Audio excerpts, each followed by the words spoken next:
Halo pemirsa, salam sehat untuk kita semua. Jumpa lagi bersama saya, Dea Yujihan dalam program Teras Negeri. Pemirsa, program Teras Negeri ini bisa Anda saksikan di kanal YouTube Tempo.co serta saluran digital TV Tempo. Dan tamu saya hari ini adalah Wali Kota Surabaya, ada Bapak Eri Cahyadi. Halo, Cak aja manggilnya, Cak Eri. Gimana kabarnya Cak Eri? Alhamdulillah, sehat Mbak. Alhamdulillah sehat ya, meskipun agak-agak hujan hari ini. Mendung gelap deh. Mendung gelap, tapi semangatnya nggak boleh mendung loh nih Cak. Harus Gas tetap terus ya? bersinar. Oh, bersinar terus. Siap. Nah, Cak dan juga pemirsa, tapi sebelum kita memulai ngobrol-ngobrolnya, saya bersama dengan Cak Eri, saya akan membacakan terlebih dahulu profil singkat dari beliau. Pemirsa, Pak atau Cak Eri Cahyadi ini menjabat sebagai Wali Kota Surabaya, Jawa Timur sejak 2021 hingga sekarang. Untuk memajukan Surabaya, sudah banyak program yang dijalankan oleh Eri Cahyadi ini, salah satunya di sektor pendidikan. Pemerintah Kota Surabaya menerapkan pendidikan gratis untuk siswa sekolah dasar dan sekolah menengah pertama, kemudian beasiswa pelajar sekolah menengah atas dan juga sederajat, serta beasiswa sampai perguruan tinggi. Ada pula penyediaan perlengkapan sekolah gratis untuk keluarga miskin, program tebus ijazah, dan menerapkan pendidikan berkarakter melalui program Sinau dan ngaji bareng di Balai RW. Sementara di sektor pelayanan publik, pemerintah Kota Surabaya merenovasi Mall Pelayanan Publik atau MPP Siola untuk mempercepat pelayanan masyarakat serta institusi dalam dan luar lingkup pemerintah Kota Surabaya seperti pengadilan, kepolisian, ATR BPN, dan juga sebagainya. Lalu di bidang infrastruktur, pemerintah Kota Surabaya juga membangun stadion sepak bola berstandar FIFA, yakni Gelora Bung Tomo.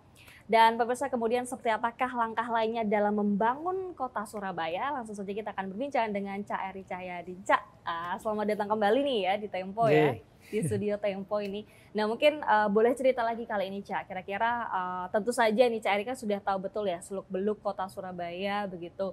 Nah kira-kira Cak Eri melihat perubahan Kota Surabaya ketika awal banget begitu ya bergabung dengan Pemkot di 2001 kalau nggak salah. 2000 jadi wali kotanya? Belum, waktu saya 2001, 2001 jadi pegawai ya negeri pertama kali sipilnya. ya. Nah sampai sekarang ini perubahan yang paling terasa gitu apa ya Cak? Perubahan yang paling terasa adalah perubahan kerja secara bersama. Jadi kalau saya selalu katakan bahwa Surabaya ini bisa menjadi kota yang hebat itu ketika kita bisa bergerak dengan semua elemen yang ada. Terus ada guyub rukun antar warga di dalam satu perkampungan.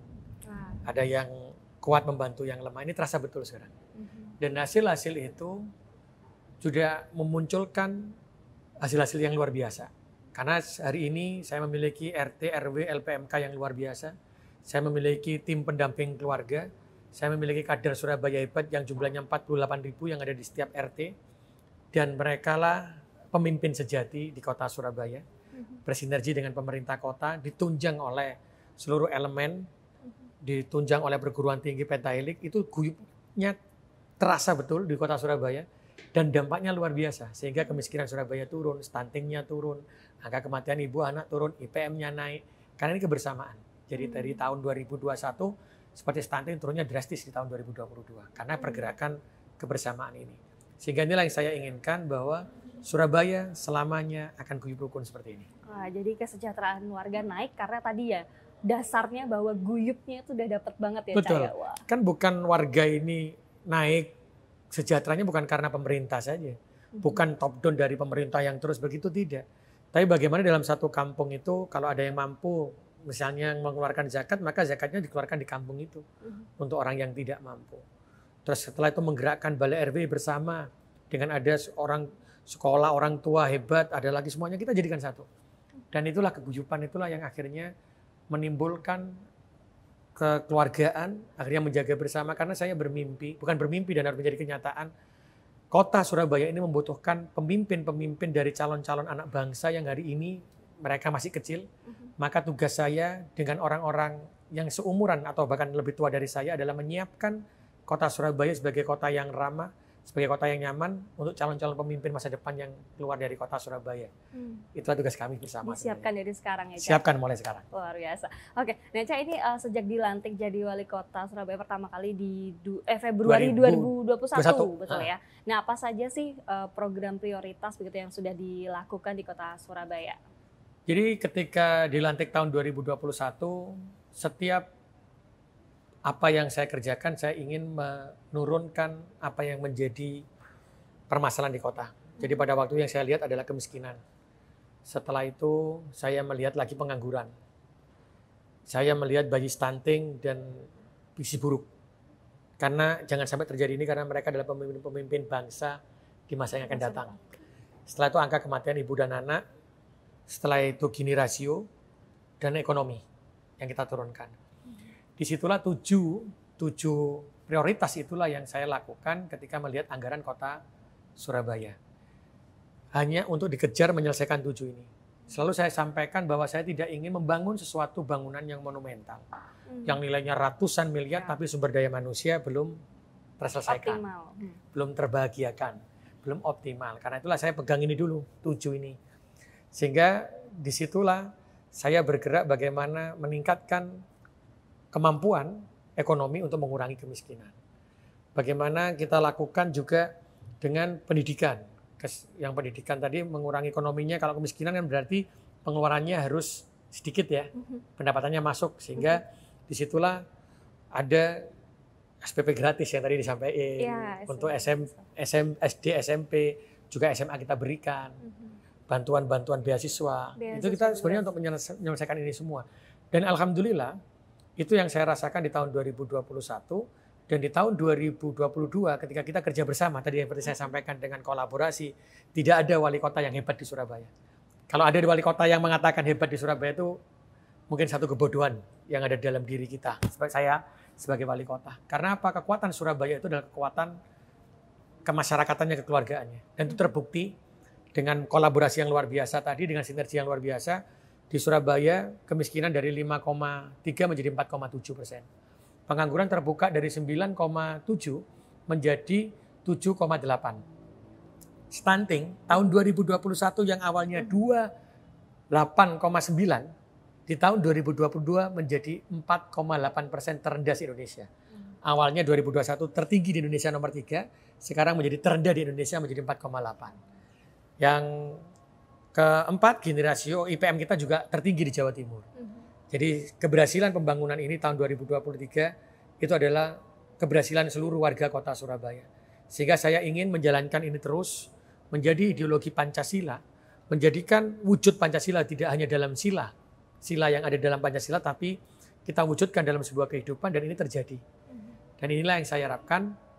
Di tahun 2023 ini kami ingin mengatakan zero stunting. Kita juga mengatakan zero miskin ekstrim. Itu yang kita lakukan karena setiap kepala dinas itu harus tahu dari anggarannya tadi berapa yang digunakan untuk kemiskinan. Itu akan saya lakukan terus. Karena itulah amal jariah yang saya selalu katakan kepada teman-teman. Itulah amal jariah kepala daerah dan kepala dinas. Itu yang terasa di 2021 sampai sekarang. 2021 sampai sekarang berarti kan sekitar 2,5 tahun ya? 2,5 tahun. Tapi kan sebenarnya 2021 itu kita tertutup dengan COVID. Kita kan bergerak dengan COVID. Pandemi ya? Berarti saya yang merasa bekerja bisa maksimal itu di bulan Maret tahun 2022. Kan setelah itu COVID sudah mulai kurang ya? Ya menurun lah. Menurun kan? Belum hilang jadi tahun 2021 saya insya Allah kalau ditanya Pak Eri bekerja tahun 2021. Untuk kepentingan umat, hanya sedikit. Karena tugas saya waktu itu hanya vaksin dan sosialisasi masker. Karena Surabaya waktu itu yang meninggal ada 200 orang per hari. Jadi pernah ada di pos saat itu. Tapi itu membawa dampak luar biasa. Karena di dalam 2021 ketika saya terserah ada COVID, maka saya memanggil Surabaya, teriak, orang Surabaya bersatu membangun kota Surabaya. Bahkan ada orang yang datang tidak membawa apa-apa. Saya tanya, Bapak apa? Saya 10 ton beras, ada orang yang duduk diem saja. Saya tanya, Bapak membantu apa? Mengeluarkan cek Mbak, isinya 2,5 miliar. Saya tidak pernah membantu kota Surabaya Pak, tapi karena Bapak saya membantu. Jadi uang cek. Tapi disitulah akhirnya. Karena guyupnya ya? Iya karena guyupnya. Disitulah saya mengatakan di hati saya, ya Allah, orang Surabaya ini adalah orang yang luar biasa. Jadi saya gunakan keguyupan ini untuk membangun Surabaya, bukan karena wali kotanya yang hebat, bukan karena pinternya wali kota, tapi bagaimana warga Surabaya merebut kemerdekaan dan 10 November dengan kebersamaan saya terapkan. Dan akhirnya tadi turun semua. Wah, Luar biasa. Itu karena warganya, bukan karena wali kotanya. Baik, tadi karena guyup dan juga tentu saja sinergi dengan antara warga dengan pemerintah kota tadi ya. Nah, Pak, ini kita geser isunya soal kita dapat info bahwa Bapak bersama dengan Wakil Wali Kota memiliki visi gotong royong menuju kota dunia yang maju, humanis dan juga berkelanjutan. Nah, maksud atau pengertian dari Surabaya sebagai kota dunia itu gimana sih sebetulnya? Saya memiliki tagline Surabaya hebat. Hebat itu ada artinya. Hanya itu humanis. Berarti kalau humanis itu kota dunia, berarti sesama tetangga itu saling guyup rukun dan membantu. Bayangkan kalau kita, mohon maaf, kita lagi pergi ke luar negeri tanpa kenal satu sama lainnya, itu akan saling mengikat, membantu. Ketika ada apapun. Sama seperti di Surabaya hari ini, saling membantu. Sehingga di setiap kampung itu kalau ada yang tidak sekolah, mereka ada yang membantu, ada orang tua asuh. Kalau ada stunting, ada orang tua asuh stunting. Ini yang muncul di Surabaya. Ini yang namanya humanis. Dan bagaimana pemerintah kota itu juga tidak boleh top down memutuskan sesuatu sendiri. Bagaimana kita melibatkan RT, RW, LPMK, kader untuk berbicara apa yang terbaik untuk kota. Ayo dibangun bersama. Kalau terkait dengan sekolah, sekolah swasta diajak duduk bersama. Ini humanis. Terus yang kedua, efektif dan efisien. Berarti saya berharap menjadi kota dunia itu apa? Semua anggaran yang dikeluarkan oleh pemerintah itu harus bisa mengatakan berapa orang miskin yang terbebaskan, berapa stunting yang akan turun, dan berapa orang yang bisa bekerja pengangguran akan bebas. Itulah kota dunia. Jadi tidak akan pernah menjadi kota dunia ketika jajaran pemerintah tidak bisa mengatakan orang miskin sekian dalam tahun ini yang akan miskin, yang keluar tidak boleh. Jadi ini akan tercapai, humanis, efektif, efisien. B itu berakhlak. Sehebat apapun kota, kalau dia tidak memiliki akhlakul karimah, maka hancurlah kota itu. Jadi saya selalu katakan, kita pemerintah ini harus memberikan contoh memiliki akhlak yang bagus. Karena itulah tadi ada sinau bareng, setiap RW kita ada sekolah orang tua hebat. Setelah itu setiap balai RW ada puspaga, pusat pendidikan keluarga, ada parenting. Ini karena untuk anak-anak kita siapkan untuk anak-anak. Jadi anak-anak sejak awal kita memiliki akhlakul karimah. Jadi jangan geng motor saja nanti. Waduh. Jangan geger aja gitu. Tawuran aja itu. Karena apa? Sebenarnya akhlak ini adalah peran dari pemerintah, peran dari sekolah dan orang tua. Sehingga perlu dibentuk akhlakul karimah. Termasuk lingkungan. Termasuk lingkungan. Jadi nanti makanya saya bicara terkait setiap RW itu ada balai RW-nya yang digunakan sebagai pusat pendidikan keluarga parenting, ada sinau bareng, ada ngaji bareng, ada kegiatan bareng, itu berakhlak. Karena untuk menciptakan akhlak-akhlak yang bagus. Karena kalau anak-anak lihat kan, oh orang tuanya kok punya akhlak yang bagus, maka dia punya akhlak yang bagus. Meneladani ya kata anak ya. A-nya hebat tadi, humanis, efektif, efisien, berakhlak. A, aku tambal, bisa dipertanggungjawabkan. Jadi apapun yang sudah dilakukan oleh setiap insan yang ada di kota Surabaya harus bisa dipertanggungjawabkan. Output outcome-nya pasti ada.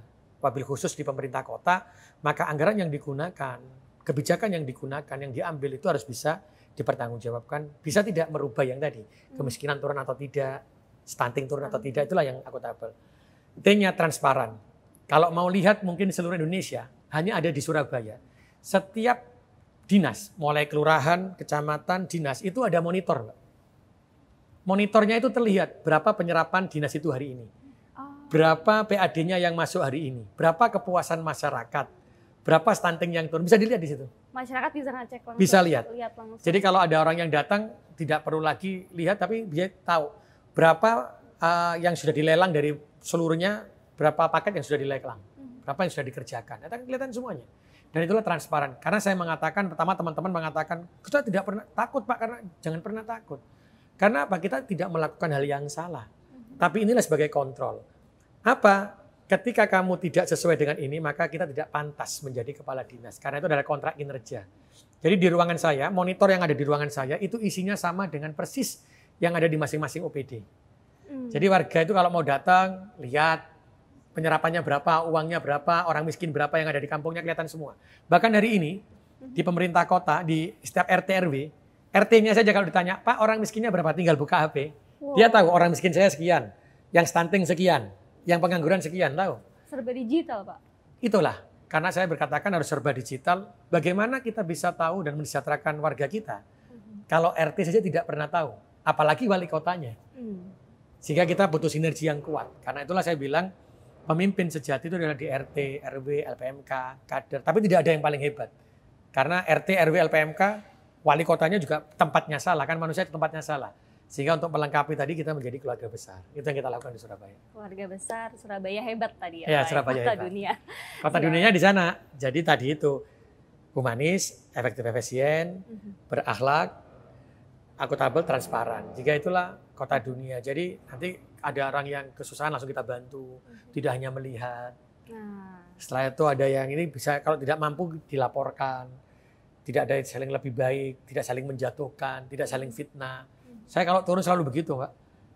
Jangan ya kalau kita punya lisan, jangan inilah. Bahkan saya di Surabaya itu punya grup forum kecamatan.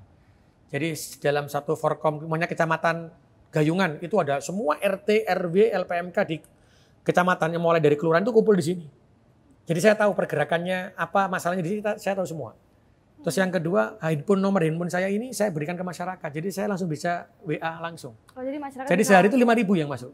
Widih. Jadi apa yang saya lakukan, saya ingin tahu. Sehingga tidak ada lagi laporan dari teman-teman saya, anak buah saya itu yang siap, sudah selesai, siap. Nggak ada. Saya pantaunya juga lewat situ. Alhamdulillah. Dan sekarang kerjanya sudah berdasarkan output dan outcome-nya masing-masing. Luar biasa. Wah. Nah, Cak Eri ini katanya juga ingin mewujudkan soal perekonomian inklusif melalui penguatan kemandirian ekonomi Betul. lokal. Itu ceritanya gimana, Cak Eri? Ini, saya ketika kita melihat gini rasio, ada perbedaan yang tinggi antara si kaya dan miskin, maka saya turun. Oh ternyata kemiskinan di Surabaya itu 5,34% begitu.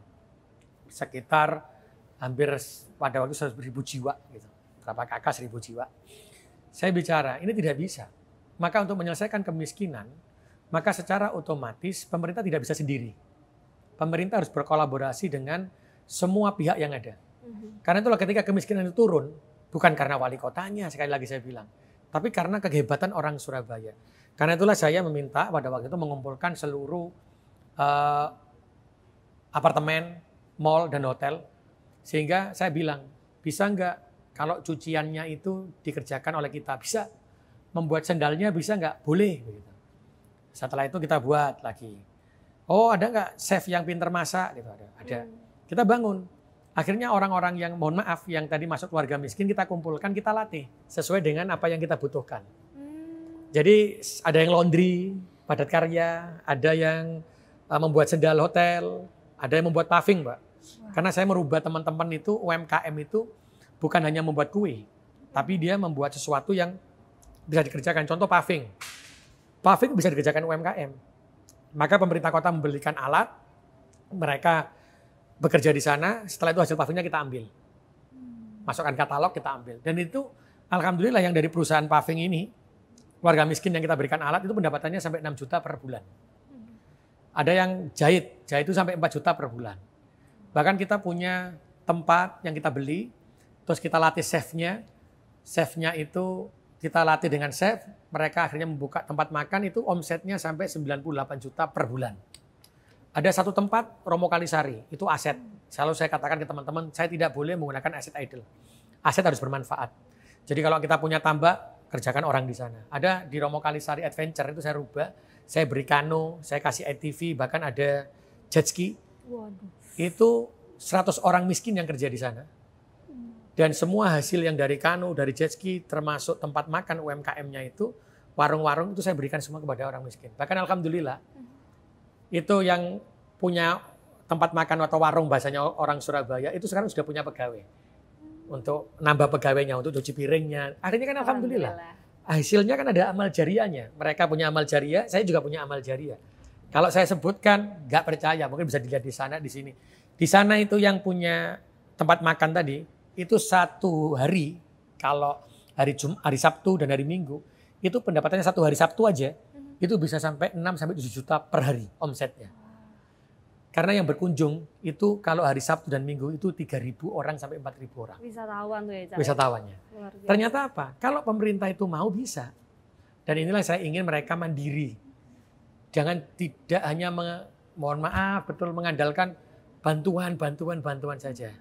Jadi saya berharap ketika mereka dapat bantuan sampai beberapa bulan ke depan, setelah itu dapat pekerjaan, maka bisa lepas dari bantuan itu. Karena saya punya target setiap kepala keluarga di kota Surabaya yang keluarga miskin itu minimal pendapatannya 5 juta sampai 7 juta. Dan alhamdulillah sudah jalan. Sudah berkurang. Sekarang tinggal 250.000. KK. Jadi turunnya drastis Surabaya. Wah, signifikan ya, Cak. Signifikan, termasuk kemiskinan tadi turun, terus juga termasuk stuntingnya turun. Karena kan stunting ini kan terbentuk juga karena kemiskinan juga kan. Nah ini kalau terbentuk berarti dia gizinya bisa terpenuhi, semuanya terpenuhi sekarang. Ya. Dan itulah biasanya wali kota ya di sana kerjanya. Bukan tidak melihat itu, tapi membangun sesuatu. Karena buat saya ada zaman Pak Bambang Deha, ada zaman Bu Risma yang sudah membangun infrastruktur yang luar biasa. Karena saya sebagai wali kota, maka sebenarnya wali kota nanti setelah beliau maka harusnya berkelanjutan, sustainable. Karena itu sudah dibentuk oleh beliaunya, maka saya juga ingin ketika ada jembatan dibangun Bu Risma, jembatan Surabaya, ketika ada stadion yang dibangun Pak Bambang, saya ingin juga beliau ini, saya meneruskan beliau untuk punya amal jariah, sehingga stadion bisa digunakan sebagai tempat UMKM ketika ada Piala Dunia. Jembatan Surabaya yang dibangun oleh Bu Risma, tempat UMKM sambil melihat kondisi laut. Ini sekarang tempatkan UMKM sekarang. Jadi jembatan ini bermanfaat untuk UMKM. Kalau dulu nggak dipakai hanya jembatan, sekarang kita jadikan untuk UMKM. Di situ pergerakannya sangat luar biasa. Sering dibuat pameran juga. Karena itu saya selalu katakan yang saya bangun hari ini adalah sumber daya manusia dan kekuatan keluarga.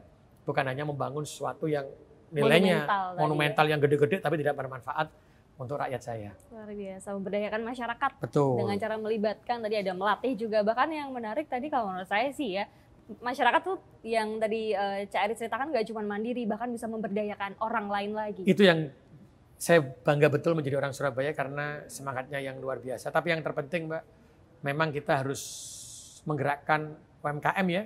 Dan kita harus menggunakan itu. Saya selalu minta kepada teman-teman bahwa teman-teman juga menggunakan produk UMKM. Saya pun memberikan contoh produk UMKM. Ini sekarang batik yang saya pakai, batiknya ini batik UMKM. Sepatu yang saya pakai, sepatu UMKM. Jadi kerja dan kemanapun wajib menggunakan produknya UMKM. Karena saya yakin produk UMKM itu adalah produk bersaing.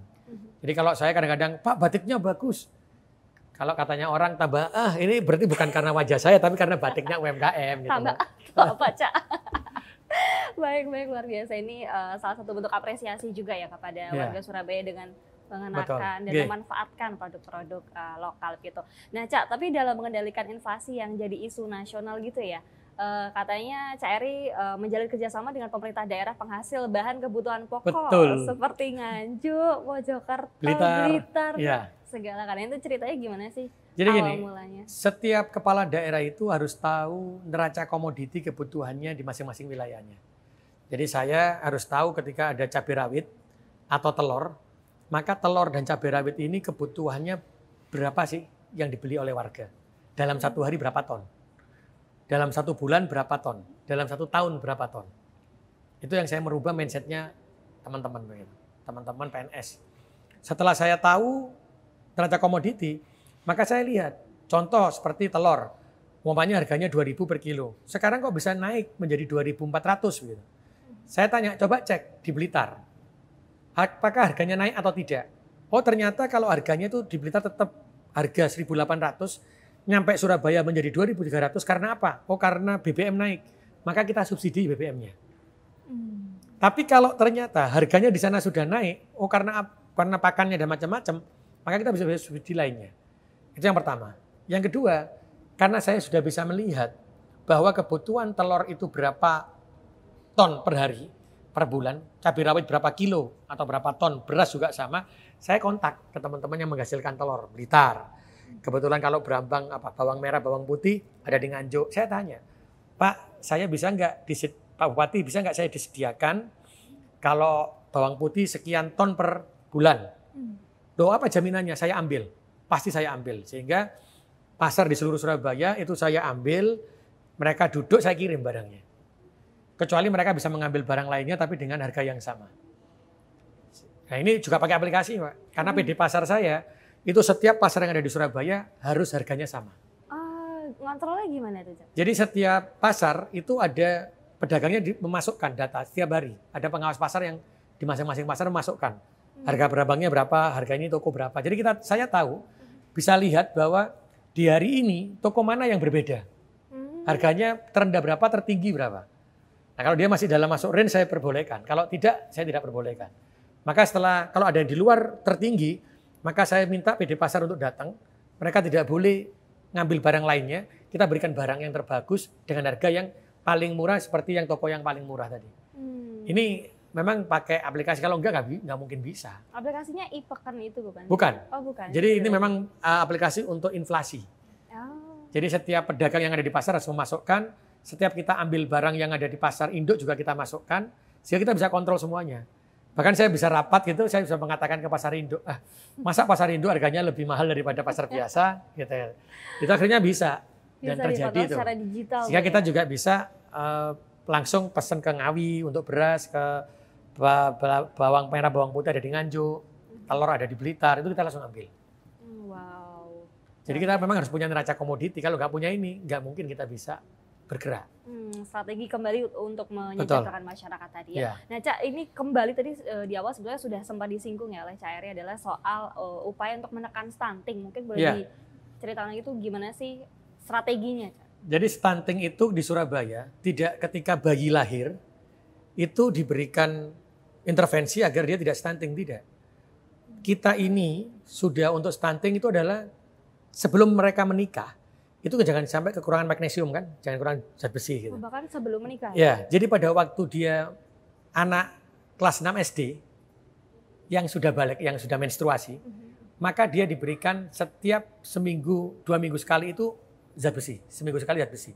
Dan kita tahu setiap SD ini, SMP ini, SMA ini itu dikasih apa?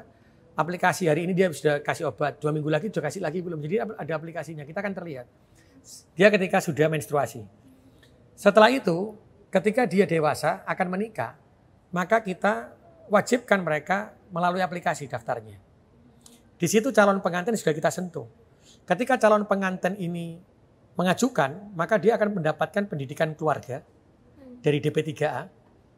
Dia juga ada kelas untuk keluarga ya, juga masuk ke dalam puskesmas.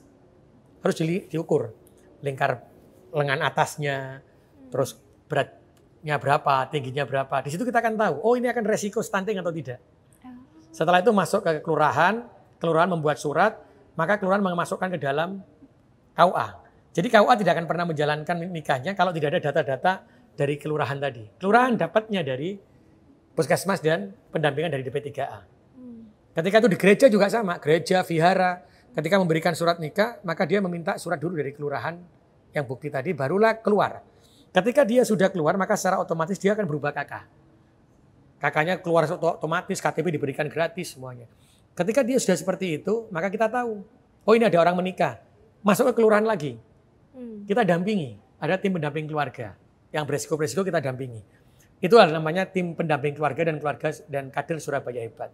Bahkan mereka itu datang Mbak ke rumahnya, ngasih makan, terus ngasih apa seperti keluarga begitu ya. Bagaimana caranya jadi bapak, jadi ibu begitu. Terus setelah itu ditungguin sampai makan, dikasih makan begitu. Sampai dia itu hamil. Dia didampingi. Ketika dia hamil dan melahirkan, itu juga didampingi.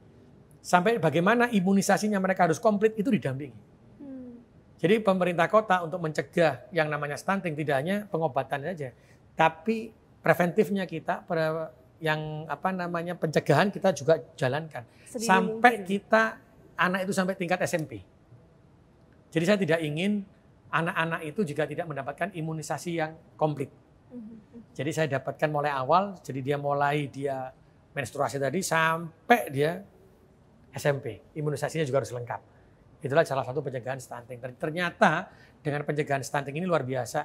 Ketika kita juga melibatkan kader Surabaya Hebat tim pendamping PKK. Karena kita juga memberikan kudapan. Ini kita juga melibatkan ini loh Mbak, perguruan tinggi untuk memberikan kudapannya. Jadi tidak diberikan susu, tapi diberikan kudapan. Jadi gizi-gizinya apa itu dari perguruan tinggi.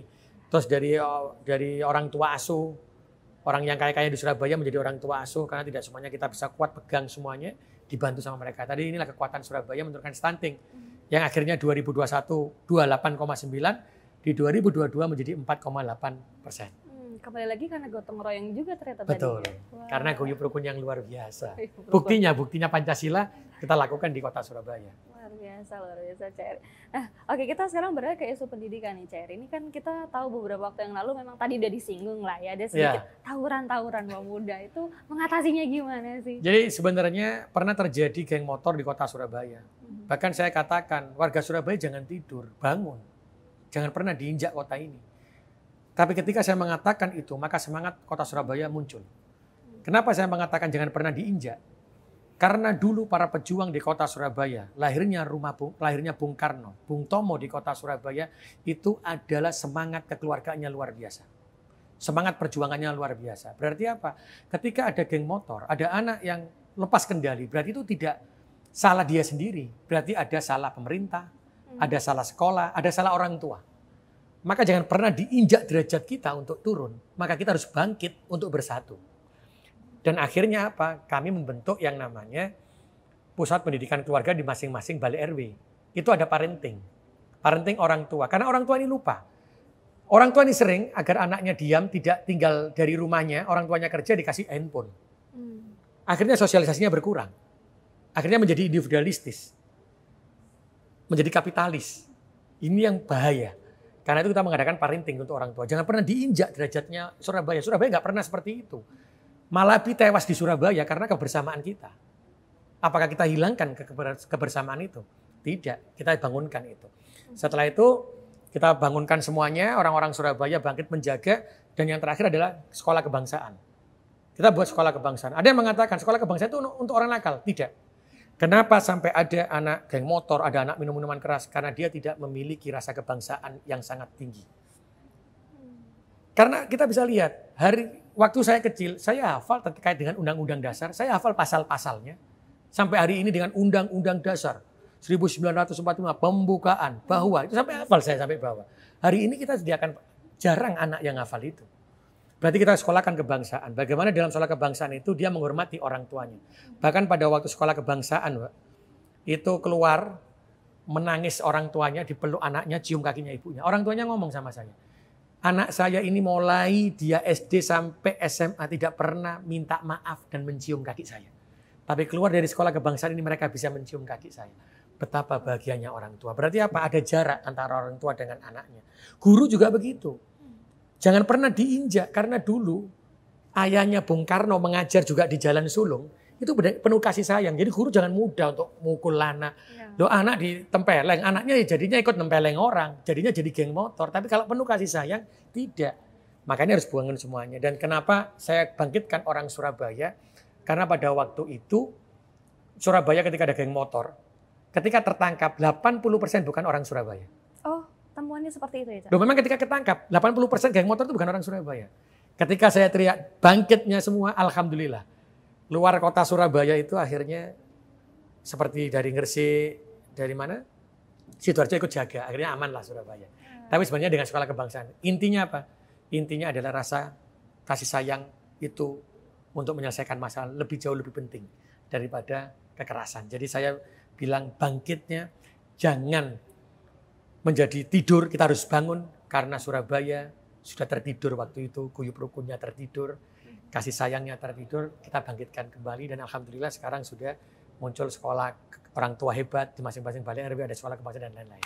Itu yang kita lakukan. Sekarang bangkit ya, gitu ya. Bangkitnya untuk itu. Jadi jangan tertidur. Orang Surabaya jangan mau diinjak harga dirinya ya karena ini. Baik, luar biasa Cak Eri. Nah, Cak Eri dan juga pemirsa, sekarang kita sudah ada di penghujung diskusi ya. Tapi sebelum saya tutup, saya akan persilakan Cak Eri untuk memberikan pernyataan penutup untuk kemajuan Kota Surabaya atau mungkin ada pesan-kesan kepada masyarakat Kota Surabaya. Silakan. Untuk seluruh warga Kota Surabaya, saya matur nuwun sangat karena kita bisa lihat kemiskinan turun, stunting turun itu karena kehebatan jenengan semuanya. Tolong dijaga guyub rukun ini. Tugas kita masih panjang. Karena pemerintah kota dan jenengan adalah menyiapkan rumah untuk anak-anak kita yang kelak akan menjadi pemimpin dan merasakan menikmati kota ini. Jadi mulai hari ini kita jaga lisan kita, jangan pernah saling menjatuhkan, jangan pernah saling menyalahkan, tapi kita menjadi orang yang terbaik dan bermanfaat untuk orang lain. Khairun nas anfa'uhum linnas. Karena sebaik-baiknya manusia adalah manusia yang bisa bermanfaat untuk manusia yang lainnya. Itulah ciri orang Surabaya. Matur nuwun untuk warga Surabaya. Matur nuwun sangat juga untuk Cak Eri yang hari ini sudah hadir langsung di studio Tempo kali ini. Semangatnya tuh langsung nular gitu loh. Mudah-mudahan warga Kota Surabaya juga tertular semangatnya oleh Cak Eri. semakin maju. Warga juga, Surabaya semangat semua kok, Mbak. Semangat semua ya. Buktinya ini bukan karena wali kotanya, karena warga Surabaya yang luar itu, biasa. balik lagi. Ya. Baik, terima kasih banyak Cak Eri sekali lagi Matur nuwun, kami matur nuwun, sudah nggih. hadir ya di Teras Negeri, dan pemirsa Teras Negeri akan kembali berbincang dengan sejumlah kepala daerah yang banyak memberikan inspirasi untuk kemajuan negeri. Akhir kata saya Dejian beserta kru yang bertugas pamit undur diri. Kita akan jumpa di Teras Negeri lainnya. Sampai jumpa. Matur nuwun. Matur nuwun, matur nuwun.